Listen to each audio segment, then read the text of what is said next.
Salamat po muli, Panginoon, sa biyaya ng buhay at lakas na patuloy niyong pinagkakaloob sa amin dito sa aming pagtatrabaho sa bansang ito ng Macau. Salamat, Panginoon, sa binibigay niyong patnubay, kalakasan, maging sa mga pagpapala na aming nararanasan sa aming pagtatrabaho.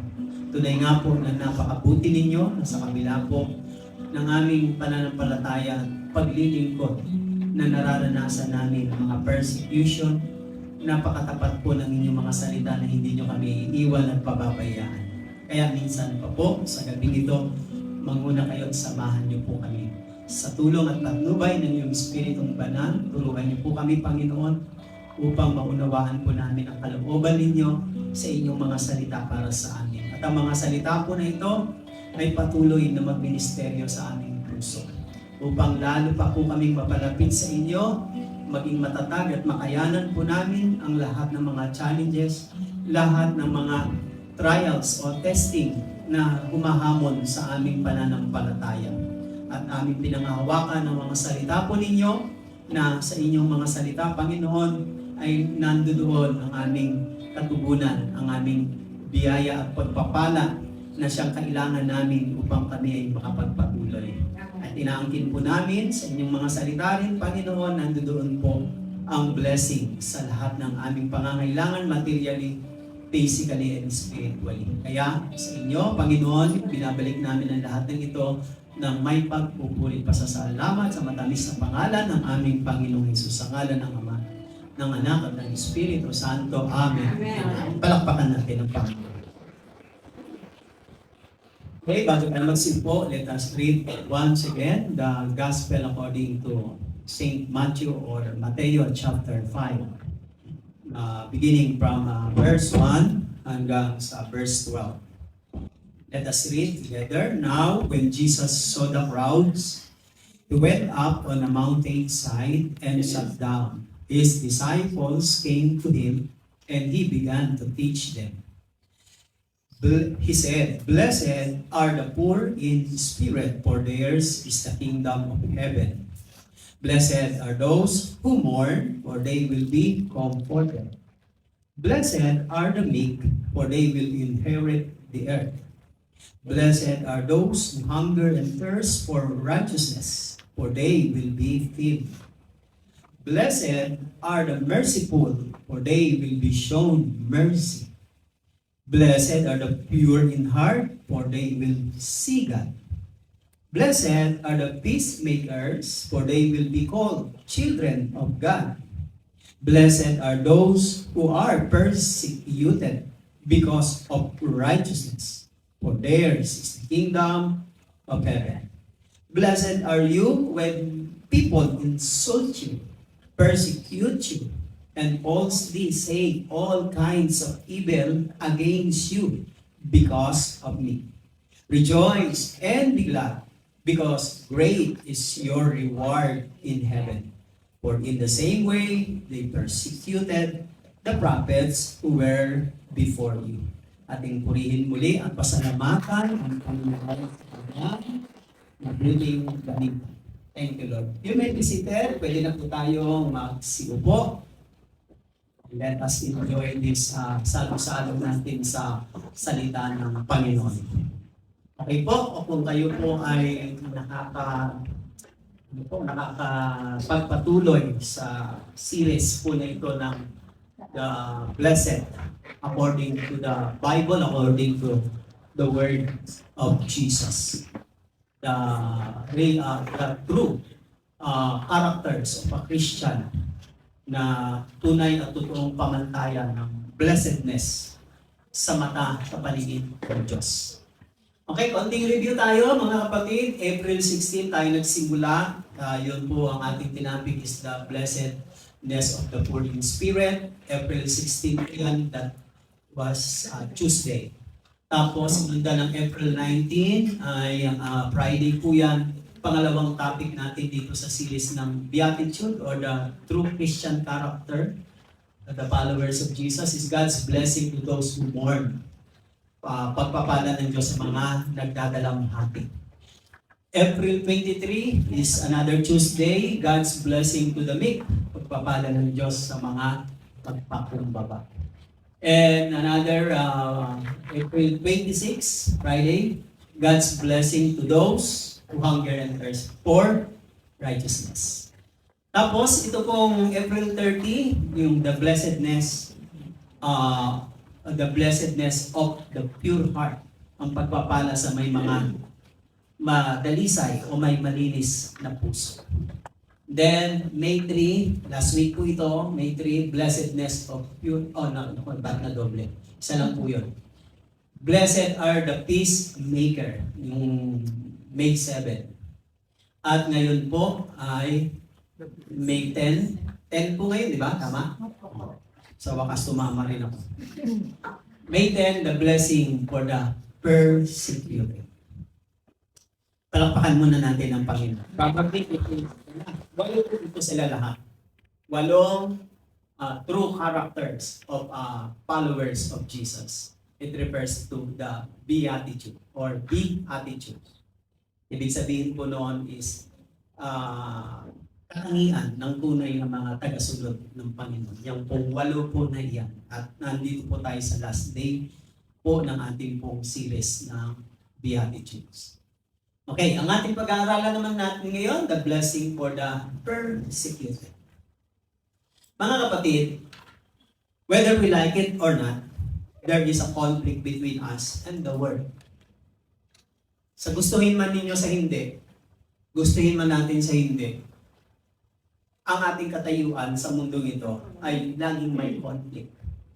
Wala namang nabuhay sa mundong ito na smooth sailing.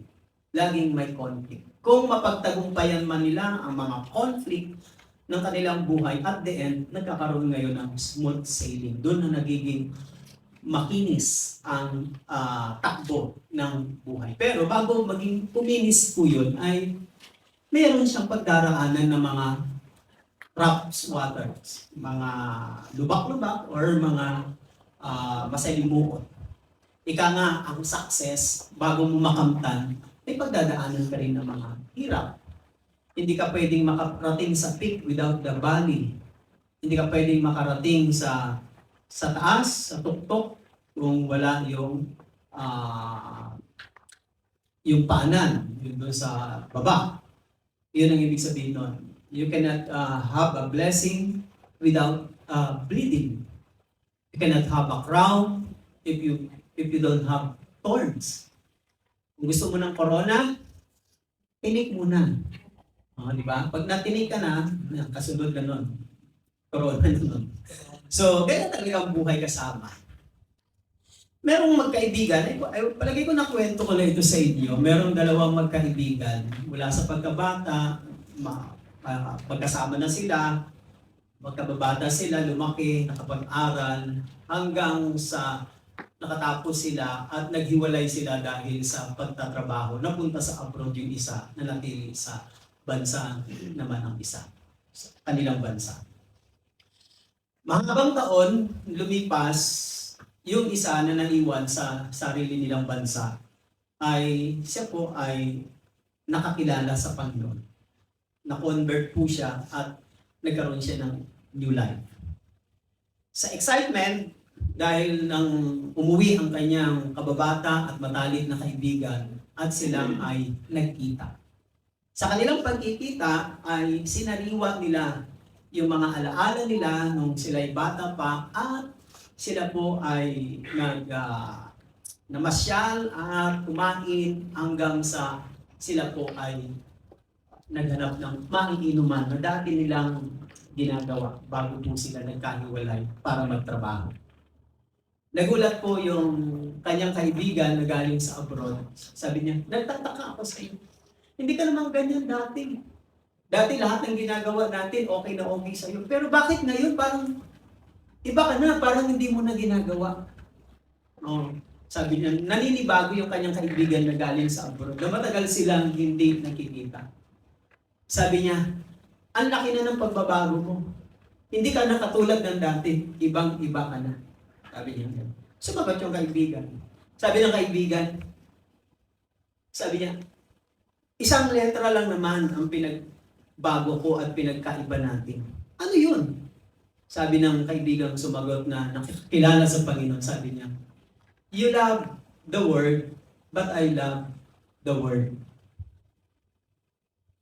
Bahala kayo mag-isip doon. Bahala kayo mag-isip ha, sa inyo na lang yon. This is the reason why we have conflict. Because yung taong nakakilala sa Panginoon, umiiba ang kanyang mundo. Yung taong hindi nakakilala sa Panginoon, ang kanyang mundo ay hindi nagbabago. That's the system. Sa Bible, pag sinabi kasing word, it is not refers to a physical word, but it is the system. Yung nagmamaniobrang sistema na corrupt, marumi, no? Parang politics. Ganun po ang ibig sabihin nun.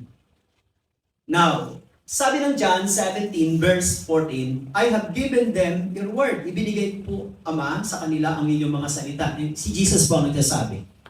The word has hated them. Kinamumuhian sila, nagagalit sa kanila ang mundo, for they are not of the word any more than I am of the word. Hindi na kasi sila taga-mundo eh. Hindi na sila kailanman taga-mundo tulad ng Panginoon. No. So, yun ang pagkakaiba. We are in the Word, but we are not, we are of the Word. Nakuha yung punto. Nandito tayo sa mundo, pero hindi tayo nabubuhay ayon sa mundo. We are in the Word, but we are of the Word. Tingnan niyo yung isda. Yung isda, nakakapagtaka, no? Pag bumili tayo ng isda at niluto natin at hindi natin nilagyan ng asin, hindi mo ma-enjoy kainin ng isda. Pero magtataka ka, saan ba siya galing? Sa dagat, ang alat-alat na ng dagat eh. Bakit hindi man nang tumalab sa kanya yung alat? Bakit pag niluluto natin, nilalagyan pa natin ng asin? Eh kasi nga, kahit nasa dagat siya, pero hindi siya maalat.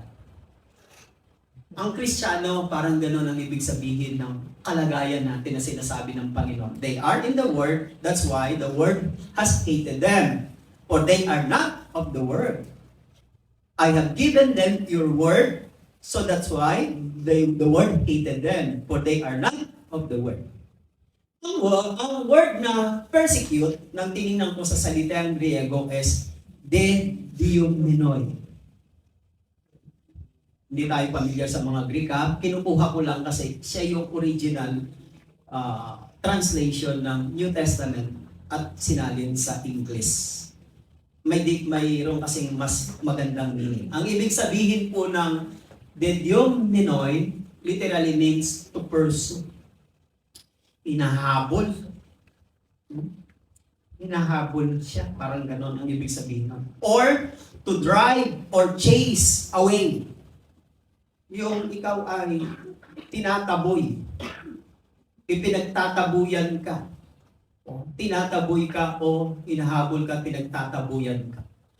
To harass, to trouble, to maltreat, yung ginugulo ka, o minanggugulo, o minamaltrato ka. Yan po ang ibig sabihin ng the word persecute.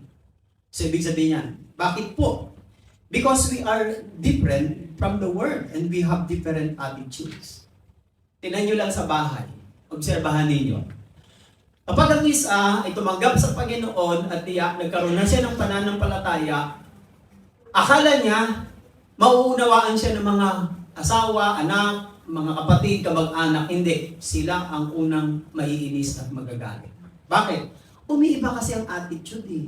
Nagbabago ang ugali ng isang tao kapag nakikilala ng lubusan ang Panginoon. That's why there is a persecution.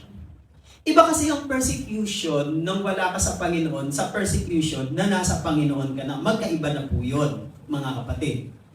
Now, we must expect to be persecuted if we are living as God wants us to live. Yun talaga ang maaasahan mo, darating sa buhay mo, na ikaw ay mape-persecute kapag nagsimula ka ng mabuhay ng ayon sa gusto ng Diyos na buhay para sa iyo. At sabi ni St. Paul sa 2 Timothy chapter 3 verse 12, in fact, everyone who wants to live a godly life in Christ Jesus will be persecuted. Gusto mo? Ay di, ihanda mo na sarili mo. Ayaw mo ng persecution? Huwag kang mabuhay sa ayon sa gusto ng Diyos. Pero it does not mean kung wala sa Panginoon ay walang persecution. Meron pa rin persecution pag wala ka sa Panginoon. Pero ang sinasabi ng Bible na mapalad ay yung persecution na ang sanhi dahil sa Panginoon. Yun po ang point doon ng sinasabi ng Bible. Ang persecution natin is not something we have done wrong. Hindi dahil sa meron kang ginawang mali. No? Hindi lamang dahil sa ikaw ay nagkulang kaya ka pinipersecute. Hindi, mayroon pa pong malalim na reason, mga kapatid. Sabi ni, meron akong nilagay dito na types of persecution. Para to give us points of view na yung kung saan tayo dito sa mga persecution na ito. Na? Okay, unahin natin. Social persecution. Ano itong social na persecution? Sabi ng Mateo 24 verse 9, then you will be handed over to be persecuted and put to death, and you will be hated by all nations because of me. Tinapunin nyo, di ba? Sa bagay, hindi naman ewan ko kung napapansin dyan sa ating passport pag pumasok ka sa ibang bansa. Let's say, galing ka sa third world country, papasok ka sa mga first world country. Tapos nakalagay pa dyan yung religion mo. Depende ha, ewan ko kung ano tinitingnan, race ba or religion. Sa bagay, sa passport, hindi naman nakalagay yata ang religion, di ba? Bansa lang naman, di ba? Pero pag nalaman ka na sa isang bansa, lalo na kapag ang isang bansa ay hindi solid Christian, tapos nalaman ka na ikaw ay Christian, magkakaroon ka na ngayon ng persecution or discrimination. Social persecution. Kahit naman sa mga pagtitipon, di ba? Kaya kung minsan, pag ikaw ay nakakilala na sa Panginoon, ang kung minsan tinatamad ka ng mag-join saan? Sa mga alumni, sa mga anniversary. Bakit? Kasi mapag-uusapan eh. Pag nalaman nilang nagbago ka na naglilingkod ka sa Panginoon, ay naku, siguradong medyo iinit para sa kanilang mata yun. No? Kaya nagkakaroon ng mga social persecution. Amen, mga kapatid? Amen. Another one is physical persecution. Hindi lang sa social, sa physical persecution. Ano ibig sabihin po nito? No? Ikaw ay, yun na, ikaw ay kakalad ka rin ka, no? Sasaktan ka, haharasin ka, abusuhin ka, o kaya itatrato ka hanggang sa ikaw ay maghirap. Parang ganon. Katulad itong sa Book of Acts, chapter 7, the story of Saint Stephen. Si Esteban, nampuspos siya ng Holy Spirit pagkatapos niyang makipag-debate o makipag-argue sa mga Hudyo at mga Pariseo, mga kapatid. Anong ginawa sa kanya? Sabi po dyan sa verse 56, habang si Esteban ay inuusig na ng kanyang mga kababayan, siya ay tumingala at sinabi niya, I see heaven open and the Son of Man standing at the right hand of God. Nakita niya bukas ang langit at nakita niya si Jesus nasa kanan ng trono ng Diyos. Verse 57, at this, they covered their ears. Bakit na-open sila sa sinasabi ni Esteban? And yelling at the top of their voices, they rushed at him. Ang ginawa kay Stephen, verse 58, drag him out of the city and began to stone him. Kinaladkad siya palabas ng syudad at pagkatapos Pinagbabato siya hanggang sa siya ay namatay. Physical persecution. Another one is verbal persecution. Ano itong verbal na ito? Hindi ka nga sinasaktan, pero bibigyan ka ng mga pang-iinsulto. Mga insulting words or abusive words to mock you or to put you down. Mga salitang masasakit. Minsan, di ba, ano ba mas masakit? Yung sinunto ka, sinampal ka, o yung pinagsalitaan ka ng napakasakit? Sa bagay, mas masakit rin daw yung salita kaysa sa sinampal ka. Mahirap po yun. Kasama na po yung cursing sa verbal persecution. And the last for the types of persecution na atin pong nararanasan, we experience in this world, and the last for that is religious persecution. Sabi ng Aklat ng Gawa, chapter 5, verse 17 and 18, Then the high priest and all his associates who were members of the party of the Sadducees were filled with jealousy. They arrested the apostles and put them in the public jail. Nang malaman nila itong mga alagad ni Jesus, di naman nag-aral, mga uneducated, tapos preach sila ng preach, maraming gumagaling, maraming lumalayas ang demonyo, maraming nagbabagong buhay. So nainggit sila dahil hindi sila naniniwala kay Jesus na si Jesus ay muling nabuhay, pero pinatunayan ng Panginoon sa pamagitan ng healings and miracles, yun, nainis, nagalit ang mga religious grupo, mga leaders, and then inaresto ang mga alagad, pinagbawalan silang mag-preach. Ang ginawa sa kanila ay pinakulong because of their faith. Yan ang isang matindi na mangyayari in the future dito sa mundong ito. Pag dumating ang Antichrist at na-reveal na siya sa mundong ito, there will be a great persecution. Now, so hindi po yan ang topic natin, yung Antichrist. Nasa persecution po tayo. Now, what kind of persecution did Jesus say, blessed? Sabi ng Matthew 5 verse 10, Blessed are those who are persecuted because of righteousness, for theirs is the kingdom. Anong uri o klase ng persecution na binanggit ni Jesus na blessed? Kasi sabi niya, blessed are those who are persecuted. Nakakabit yung blessed doon sa persecuted. Hindi niya sinabing, hindi niya binanggit na hindi kakabit kasama ang salitang blessed. Itong salitang ito na sinabi ng Panginoong blessed are the persecuted because that dahil sila ay different. Hindi lang yun eh. Kaya ba tayo pinapersecute dahil iba ka sa kanila, kakaiba ka, hindi ka katulad nila? Hindi sinabi ni Jesus, the blessed are the persecuted because they are not only different, because they are disgusting. Yung damnable, yung na, kasuklam-suklam ka. Yung ganun ang ibig sabihin nun. Hindi sinabi ni Jesus na blessed are the persecuted because they are righteous. Hindi po yun ang gustong sabihin ni Jesus. Ang gustong sabihin ni Jesus, una ay na bakit niya sinabing, what kind of persecution did Jesus say blessed? Is persecution that comes from our union and identity with Jesus. Doon galing. Hindi dahil kakaiba ka sa kanila, hindi dahil nakakainis ka, hindi dahil sa ang tuwid-tuwid mo, ang linis-linis mo, hindi yon, kundi dahil sa pakikipag-isa mo at pagkakakilanlan mo kay Jesus. Not come from our own fully or disobedience. In fact, ito yung sinasabi kong persecution na hindi blessed. Alin po?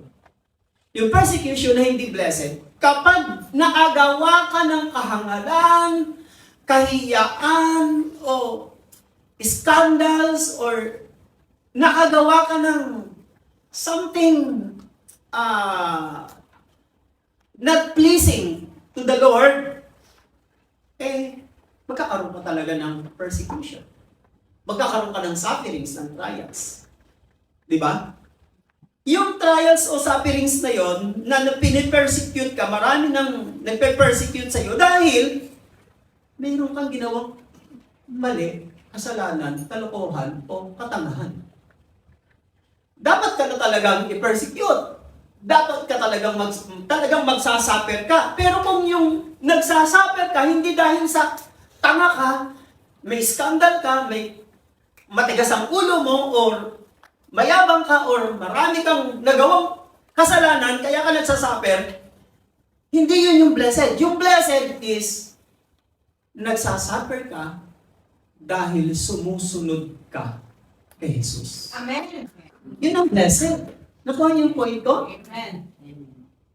Ngayon, dapat meron na tayo doon kagad na consolation or encouragement. Kasi, we suffered, we persecuted, not because of our foolishness, disobedience, but because of our union, pakikipag-isa natin sa Panginoon. That's the blessing.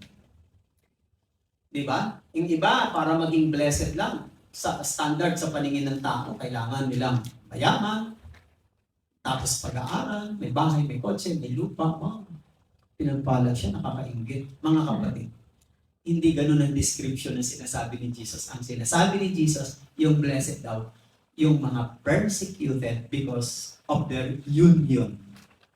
Because they received Jesus and they were identified with Jesus. Ang pinakamahirap sa lahat ay yung mag-deny, magtanggi ka. Para lamang hindi ka laitin, para hindi lamang pintasan, hindi ka pagtawanan. So, magdi-denial ka ngayon, mga kapatid, because of your union kay Jesus. Pero, okay lang, kahit pagtawanan nila ako, kahit na laitin at i-put down nila ako, okay lang sa akin. Yun po ang nape-persecute na blessed. Amen? Remember what I told you, sabi ni Jesus, a servant is not greater than his master. Walang lingkod, alipin na mas hihigit pa sa kanyang guro, kanyang Panginoon. If they persecuted me, they will persecute you also. Minsan, awang-awa ka sa sarili mo, Brad, sis, ang dami-dami ko ng pag-uusig ngayon ng dami. Luging-lugi na ako. Ang dami ko ng lugi. Ang dami ko ng talo mula nung nakilala ko ang Panginoon. Oy, kinakalabit siya ni Satan para magkaroon siya ng self-pity or insecurity. Alam niyo mga kapatid, sabi ni Jesus, walang servant na hihigit sa kanyang masters. Kung sa tingin mo, ikaw na ang pinakalugi dito sa Macau, hindi mo mahihigitan ng Panginoong Hesus. Sabi niya, walang servant na hihigit sa master. Kung titingnan natin yung persecution mo, persecution ko, nating lahat, baka wala pa yung sa kalingkingan sa hindi mo maipapantay yung sa persecution ni Jesus. Amen? Amen. Yung persecution ni Jesus, nauwi sa kamatayan. Palagay ko yung persecution mo, nauuwi lang sa headache. Masakit ang ulo mo, di ka makatulog kasi ang dami mong atraso, kaya nagkakaroon ka ng headache. Si Jesus yung kanyang persecution up to the point of death. Ang layo, di ba? Kaya hindi mo pwedeng sabihin, kawawa naman ako. Sabi ni Satan, sige, kaawa mo pa sa libro mo. Maawa ka. Gusto ni Satan yan. Amen? Being persecuted is the privilege. Privilege of what? Privilege of being identified with Jesus. Being persecuted is the proof that we are on the right side. You are on the right track. Nasa tama kang pinalalagyan. Huwag ka nang magduda. Lord, tinawag mo ba talaga ako? Totoo ba talagang pananampalataya ko? Oo. Ang dami mong pag-uusig, nasa tama kang pwesto.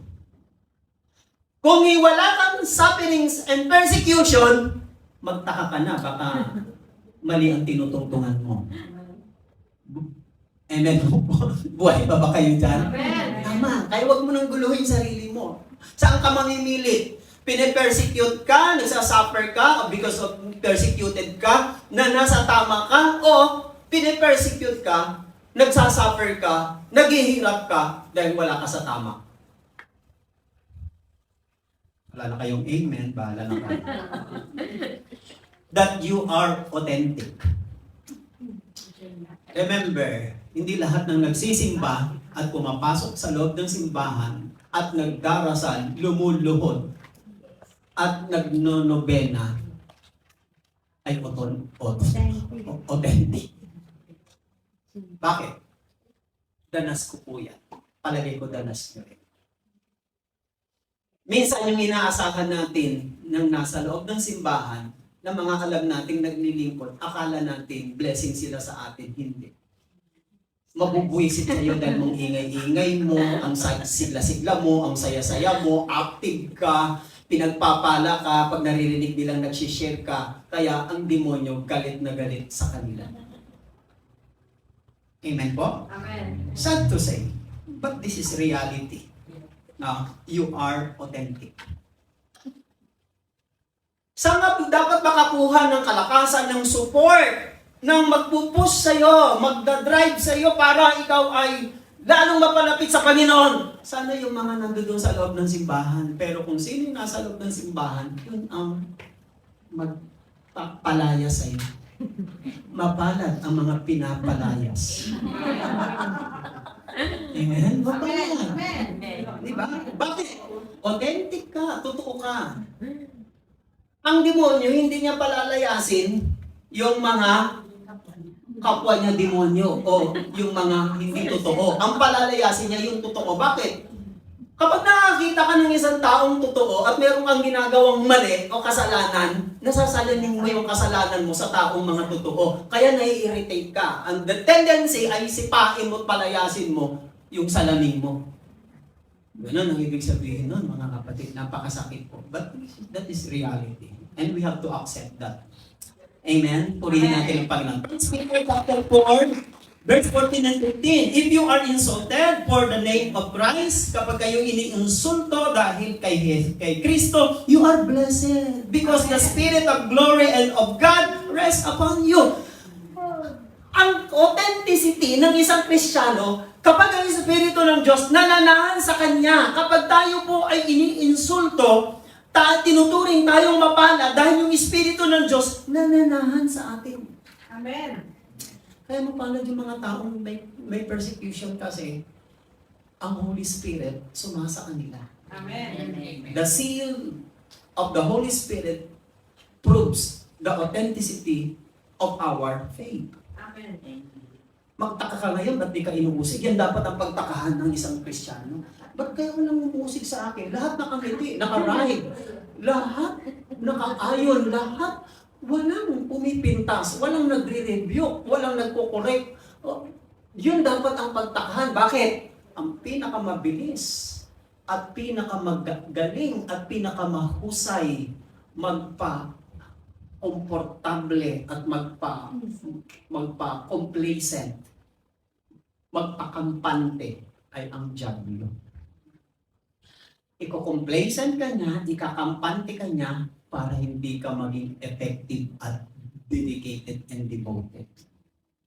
Amen? Amen. Yan po. A Christian who has broken God's commands and experiencing the result from that persecution is not in a blessed persecution. Wala ka dun sa blessed persecution. Yung sinasabi ni Pedro na blessed, you are blessed because of the Spirit of glory of God rests upon you, yun po yung mga taong nagiging totoo. Pero kung susuway mo ang utos ng Panginoon at nakakaranas ka ng mga result ng mga pag-iinsulto, it is not in a blessed persecution. Persecution actually is complement. Ito ang dapat nating, pag tayo inuusig, nagkakaranas sa mga sufferings because of our persecution, it is the way of showing us that we are being effective. Papakita yan, effective ka kasi. Hindi lang yan, attracted ka. You attract Satan's attention. Kaya compliments. Hindi ka pansin ng iba, dahil mahusay ka at may talento ka, may skill ka, may ability ka, si Satan napapansin yun. Walang uma-appreciate sa'yo at walang nagpapalakas sa'yo dahil may ability ka, may skill ka, may talento ka na ginagamit mo sa gawain ng Panginoon, si Satan, na-attract siya doon. Yung iba hindi ma-attract. Bakit na-attract ang attention ni Satan? Because you are doing good. That causes to Satan, that causes to Satan, that causes to him to act to eliminate us. Kaya mga kapatid, pag merong taong nagpupush sa'yo palabas para matanggal ka, maalis ka, na-attract si Satan kasi galing-galing mo. Yung mga hindi useful, kagamit-gamit, at hindi nakakatulong sa gawain ng Diyos, hindi na-attract si Satan yun. Sabi niya, vibes ko yan, akin yan. Kaya yan si Satan. Pero ikaw, lahat ng oras mo, pati blessing mo, pati time mo, pati lakas mo, halos nagkakaroon ka na ng problema sa family mo, sa oras mo, dahil nga sa devoted ka, commitment ka, nakukuha yung attention ni Satan. Hindi natatakot, nanginginig at nag-aalala si Satan na alin sa mga Kristiyanong easy-go-lucky. Saan siya kinakabahan at natatakot? Kapag mahusay kang mang-akay, mahusay kang mag-serve at mainit ka at lagi kang active sa gawain ng Panginoon, diyan nag-aalala si Satan. Sabi ni Satan, ano ba gagawin ko dito? Hindi ako makatulog, problema ko ito dahil ang sipag-sipag nito sa gawain. Kailan kaya ito magkakasakit para sumpain niya yung paglilingkod niya? Tinan ninyo, ha? Mga kapatid, that is, persecution is a compliment. Amen? Buhay pa ba kayo? Amen. The last one. Dalawang step lang naman ito. What kind of persecution did Jesus say blessed? Pangalawa, persecution that Jesus say blessed, those who are persecuted for righteousness' sake. Doon naman talaga eh. Hindi lang yung union at identity mo sa Panginoon, kundi ito ang pinakamabigat sa lahat, mga kapatid. Let me read. Matthew 5 verse 10, blessed are those who are persecuted because of righteousness. Hinighlight ko na po. Nilagyan ko pa ng quotation mark doon sa righteousness. Mapalad ang inuusik dahil sa katwiran. Righteousness, katwiran. Let me elaborate itong word na righteousness. Itong word na righteousness sa salita, the Greek word ng righteousness is dikaiosune. Hindi to Japan, ha? Makakala nyo Japan ito. Ang ibig sabihin ng diakonose, ang ibig sabihin yan is righteousness of which God is the source or purpose. It is it. Kapag ang pagiging katwiran mo, yung pagiging tama ng pamumuhay mo, nasa tamang pamumuhay, ibig sabihin, nasa katwiran ka. Kapag nagiging tama ka dahil ang Diyos sa Kanya galing at Siya ang pinagmulan, yun ang tamang righteousness. May mga taong naging righteous sila, naging matuwid sila because of their laws, their ordinances, may mga bansa sa Southeast Asia na talagang sila, yung abiding law citizen, katulad ng Singapore, Japan. Isa na siguro to, Macau, Hong Kong. Nakita nyo naman lang napaka-organized ng system nila dito sa labas. Di ba? Hindi magulo. Ba tayo mababalitaan na wala pa ako nakita dito na may away gulo sa labas. Ibig sabihin, they were abiding law, abiding citizen, na masunurin silang mga mamamayan. Meaning, in the eyes of their politics or in their government, they are good, approved.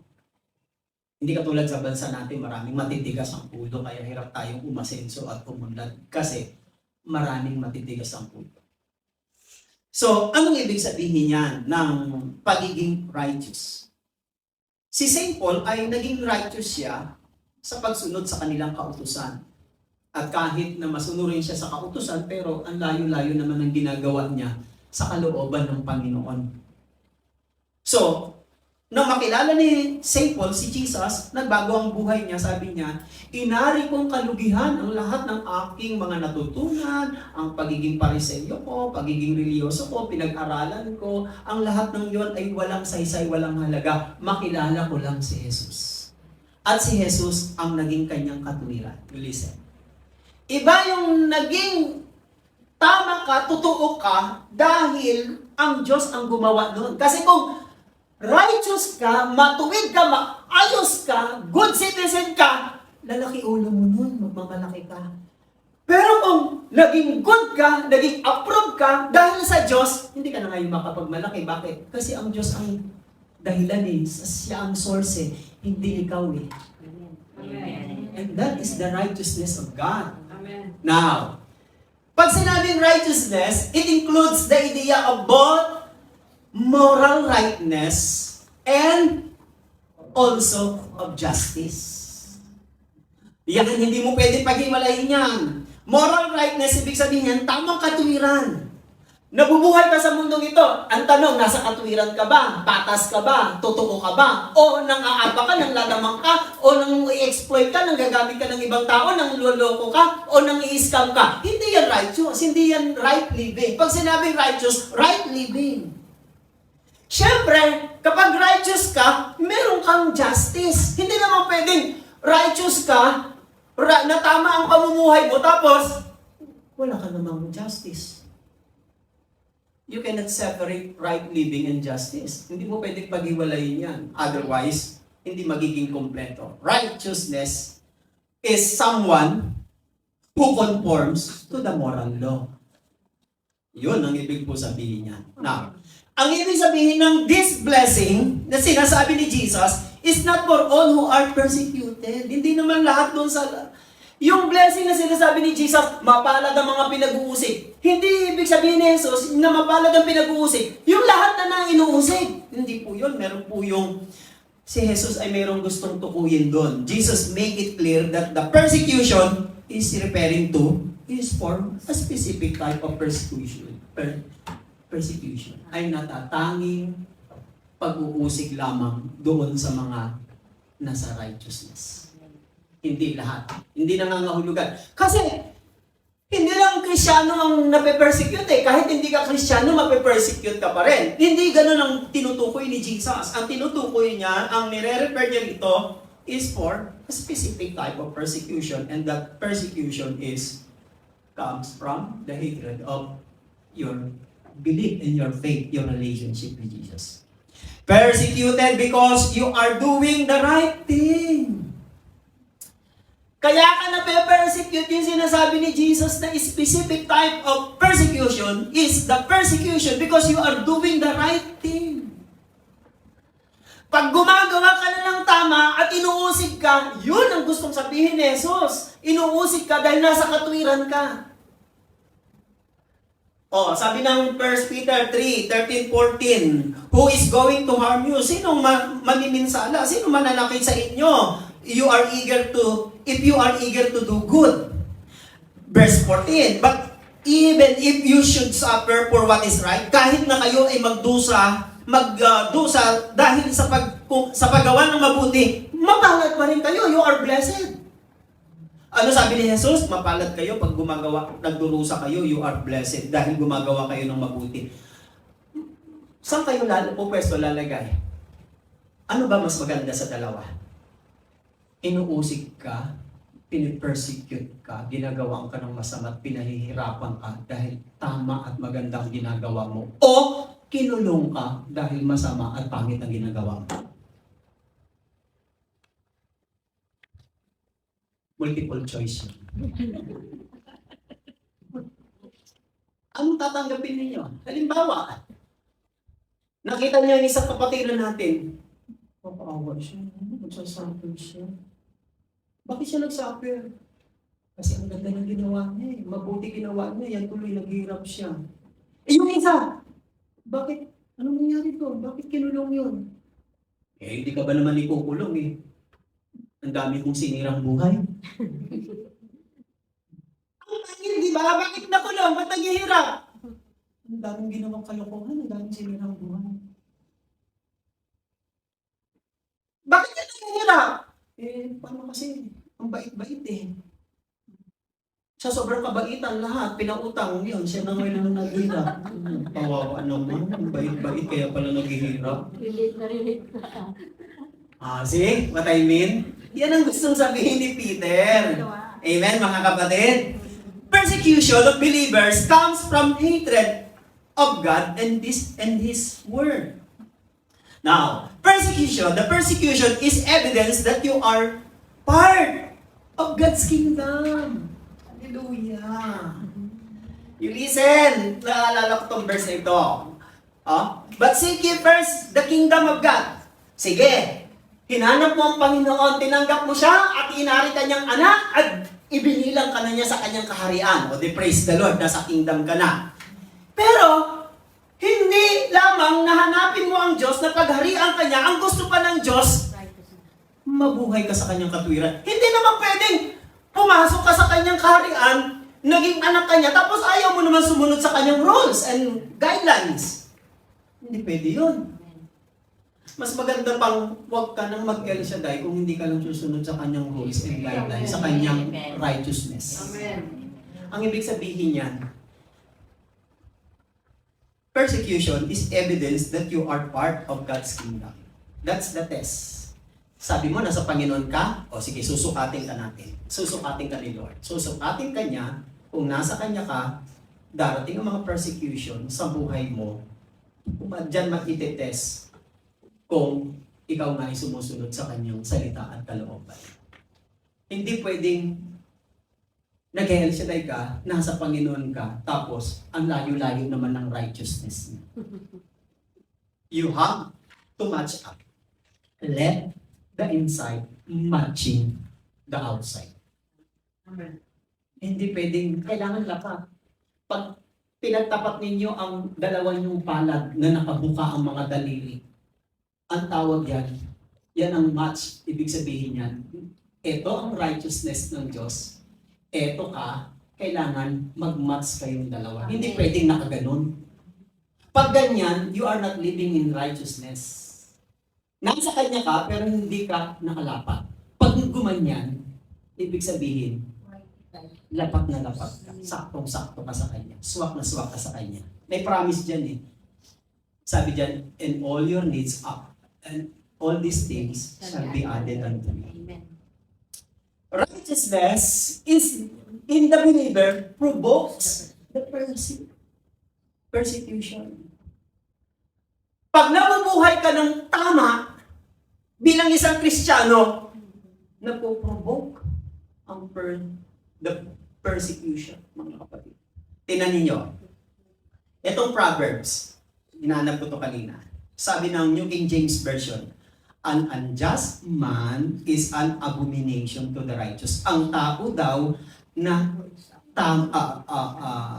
matuwid, ang taong right, nasa tama o maayos, matuwid, ay abomination. Pag sinabi kong abomination, kasuklam-suklam, nakaka-disgusting, to the righteous.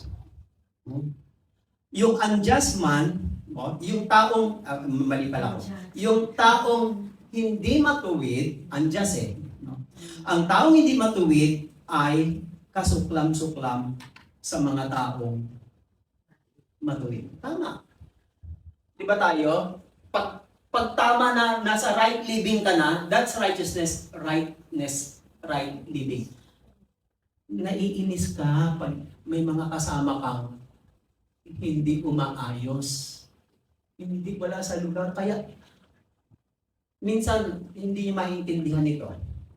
Mauunawaan niyo lang ito pag naging maayos na kayo sa sarili niyo. Doon niyo lang maalala, kaya pala galit na galit yung ate ko, kaya pala galit na galit yung nanay ko.